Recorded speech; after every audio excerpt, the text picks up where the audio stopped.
예수께서 예루살렘으로 가실 때에 사마리아와 갈릴리 사이로 지나가시다가 한 마을에 들어가시니 나병 환자 10명이 예수를 만나 멀리 서서 소리를 높여 이르되 예수 선생님이여 우리를 불쌍히 여기소서 하거늘 보시고 이르시되 가서 제사장들에게 너희 몸을 보이라 하셨더니 그들이 가다가 깨끗함을 받은지라. 그 중에 한 사람이 자기가 나은 것을 보고 큰 소리로 하나님께 영광을 돌리며 돌아와 예수의 발 아래에 엎드리어 감사하니 그는 사마리아 사람이라. 예수께서 대답하여 이르시되 10사람이 다 깨끗함을 받지 아니하였느냐? 그 9은 어디에 있느냐? 이 왕인 외에는 하나님께 영광을 돌리러 돌아온 자가 없느냐 하시고 그에게 이르시되 일어나 가라 내 믿음이 너를 구원하였느니라 하시더라. 아멘. 오늘은 누가복음 17장 말씀을 가지고 믿음 회복의 시작이라고 하는 제목으로 묵상 나눔하도록 하겠습니다. 오늘 본문 11절로 19절 말씀은 사마리아 나병 환자의 치유와 감사에 대해서 나와 있습니다. 먼저 예수께서 예루살렘으로 가실 때에 사마리아와 갈릴리 사이로 지나가시다가 한 촌으로 들어가게 됐습니다. 그곳에는 10명의 나병 환자들이 예수님이 오신다고 하는 소식을 듣고 기다리고 있었습니다. 그들은 멀리 서서 선생님이여 우리를 긍휼히 여기소서 소리를 지르기 시작했어요. 그러자 예수님이 이들에게 가서 제사장들에게 너희 몸을 보이라 고 했습니다. 나병 환자들은 주님의 말씀에 순종하여 제사장에게 가던 중에 병이 나았습니다. 그러자 그 중에 하나가 예수님께 감사를 드리러 와서 예수님 앞에 엎드렸는데 그는 바로 사마리아인이었습니다. 예수님께서 10사람이 다 깨끗함을 받지 아니하였느냐? 나머지 9은 어디에 있느냐 물으셨고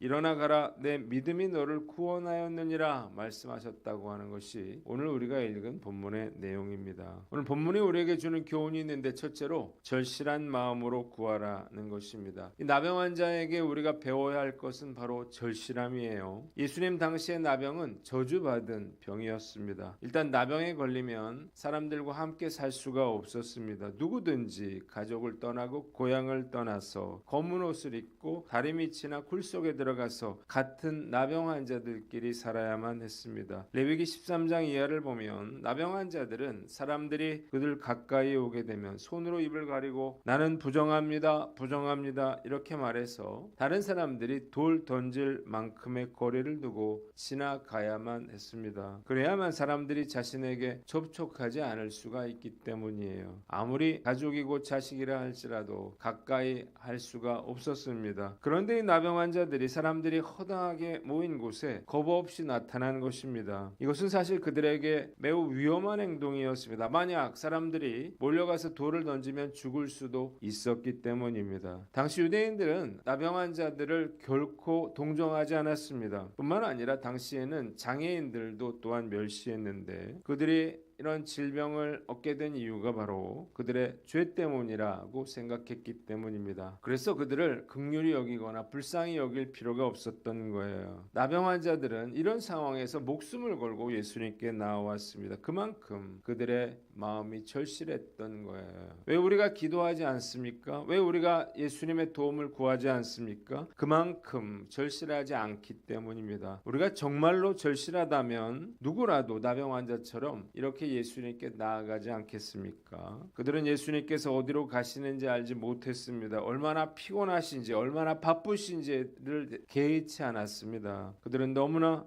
절실했기에 예수님을 가로막았고요. 그래서 치유와 회복을 경험하게 되는 것입니다. 기적을 경험하기를 원하신다면 이런 절실한 마음을 가져야 할 것입니다. 과연 우리는 어떤가요? 간절함이 없이 하나님의 도움을 바라고 또 구할 때가 얼마나 많은지요. 주님은 애통하는 자가 복이 있다 그랬어요. 기도할 때 하나님 불쌍히 여겨주시옵소서 긍휼히 여겨주시옵소서 이렇게 우리는 부르짖어 기도해야 할 것입니다.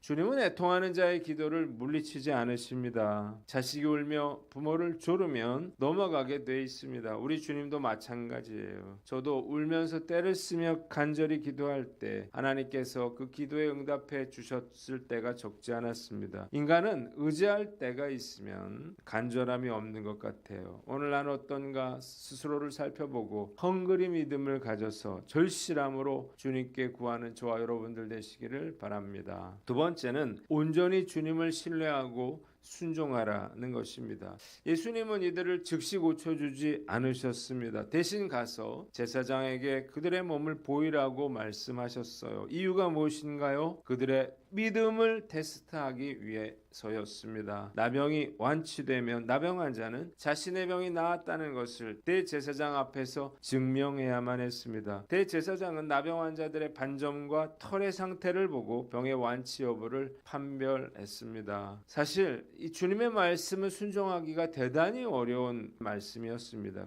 그들에게는 털끝만큼도 변화가 없었기 때문이에요. 그런데 놀랍게도 그들은 예수님의 말씀에 순종해서 제사장에게 갔습니다. 그리고 그들은 제사장에게 가던 도중에 치유를 경험하게 됩니다. 즉 예수님은 아무런 증거도 없는 상태에서 믿음으로 가는 나병 환자들로 하여금 엄청난 믿음의 결과를 맛보게 하신 것입니다. 말씀을 묵상하면서 주님의 기적을 경험하기 위해서는 이렇게 온전히 주님을 신뢰하며 순종할 줄 알아야겠다는 생각이 듭니다. 요단강이 갈라지는 기적은 제사장들이 요단강을 발로 밟았을 때 일어났다는 사실을 깨달으시기를 바랍니다. 마찬가지로 우리가 기적을 경험하기를 원한다면 먼저 믿음으로 순종해야 하는 것입니다. 주님께서 제사장에게 가라고 명하셨다면 주저하지 말고 제사장에게 가야 하는 거예요. 그래야만 나병이 치유되는 이런 기적을 경험하게 되는 것입니다. 오늘날은 어떤가 우리 스스로를 돌아보고 이해되지 않더라도 주님께서 말씀하시면 무슨 일이든 순종하겠습니다. 이런 각오로 놀라운 기적을 경험하는 저와 여러분들 되시기를 바랍니다. 세 번째, 감사의 마음을 잃지 말아라는 것입니다. 예수님의 말씀에 순종하여 대제사장에게 가던 이 나병 환자들은 썩어가던 살이 온전해지고 머리카락과 눈썹이 원래대로 돌아오는 기적을 경험하고는 기뻐하면서 집으로 달려갔습니다. 단지 한 사람 사마리아인이었던 이 한 명의 나병 환자만 예수님께 감사를 표현하기 위해서 예수님을 찾아왔습니다. 그러자 예수님은 이 사마리아인에게 나머지 9명은 어디로 갔느냐 물으셨어요. 기도가 응답되자 그들은 즉시 감사하는 마음을 잊어버린 것입니다. 예전에 서울 소방방재본부에 소속된 119 구급대가 무려 29만 2천 번 이상 출동을 해서 21만 2천 명 이상을 구조해 주었다는 기사를 본 적이 있습니다. 그런데 이 구조된 사람들 중에 어떤 모양으로든지 감사를 표현한 사람은 100명 중에 3명밖에 되지 않았다는 거예요. 사람들이 얼마나 감사에 인색한지를 잘 보여주는 예입니다. 몇 년 전에 개통된 문산 서울 고속도로를 타고 오다가 타이어가 펑크나는 사고를 겪었어요. 갑자기 차가 안 나간다 싶어서 타이어 펑크라는 생각이 들어 급히 차를 노견에 세우고 보험회사에 신고를 했습니다. 당황스러워하고 있는데 고속도로 순찰대가 와서 견인기사가 올 때까지 사고 방지를 위해서 같이 있어 주었습니다. 견인기사가 왔어요. 타이어를 보고 타이어 옆이 찢어져서 견인을 해야 한다고 했습니다. 저는 그날 생전 처음 이 견인차를 탔는데요. 어디로 가야 할까 생각을 해보니까 어차피 타이어를 교환해야 돼서 타이어 가게로 가서 차를 세우고 집으로 돌아왔어요. 다음날 타이어 가게에서 확인을 해보니까 못을 밟은 게 아니라 칼 같은 것으로 타이어가 찢어졌다 이렇게 말했어요. 문제는 타이어를 2개 다 바꿔야 했다는 건데 이 말을 들으니까 짜증이 나더라고요. 타이어 값이 얼마예요? 그러나 사실 생각을 해보면 고속도로에서 타이어 옆면이 터졌다? 이건 정말로 위험한 상황이었다는 거죠. 그래서 고속도로 순찰대원도 저에게 하마터면 큰 사고가 날 뻔했다 말하는 것이었습니다. 만약 1차선에서 달리고 있다가 바퀴가 터졌더라면 정말 큰 사고가 날 수도 있었던 거예요. 이런 상황에서 불평이 나온다? 저도 놀랐어요. 나병 환자처럼 응답받은 뒤에 하나님께 감사하지 않는 경우가 많이 있습니다. 어떤 젊은이가 직장이 없을 때는 하나님께 나와서 말씀도 듣고 기도도 열심히 했습니다. 예배도 열심히 드렸습니다. 그러나 취직이 되고 나서는 더 이상 교회 나올 시간조차 없더라는 거예요. 심지어 문제가 해결되고 난 후에 감사하기보다는 섭섭한 마음을 가질 때도 있는 거예요. 화장실 갈 때가 다르고 나올 때가 다른 것입니다.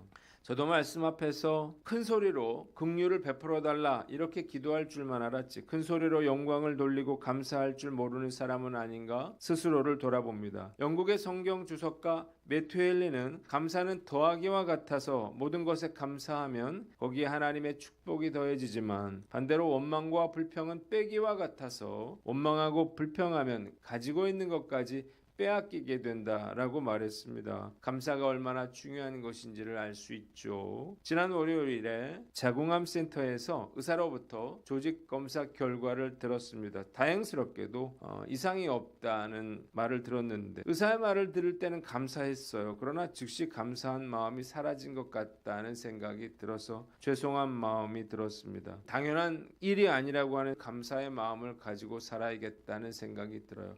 오늘 나는 어떤가? 나 스스로를 돌아보고 우리가 절실한 마음으로 감사의 마음을 잃지 않고 살아가는 저와 여러분들 되시기를 주님의 이름으로 축원합니다.